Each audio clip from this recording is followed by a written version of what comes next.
તો ફતેહસિંહની પ્રતિક્રિયાને લઈ વિવાદિત નિવેદનને લઈને અમિત ચાવડાએ પ્રતિક્રિયા આપી છે। ભાજપની સરકાર છે જેને ધારે તેને ભગવાન બનાવી દે છે તેવું કહ્યું, જે ભગવાન હોય તેને કંઈક અલગ બનાવી દે છે તેવું પણ કહ્યું। આવનારા દિવસોમાં પ્રજા તેમને તેમનું સ્થાન બતાવશે। અત્યારે તો ભારતીય જનતા પાર્ટીની સરકારને એમના નેતાઓ જેને ધારે એને ભગવાન બનાવી દે છે અને જેને ભગવાન હોય એને પણ કદાચ એમની વ્યાખ્યા બદલી નાખે છે।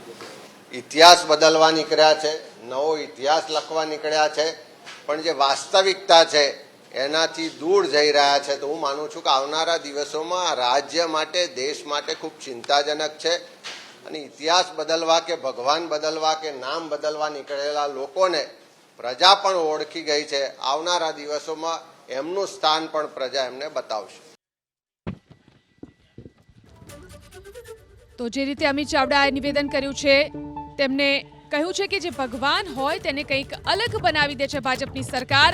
ભાજપની સરકાર પર તેમને આ પ્રહારો કર્યા।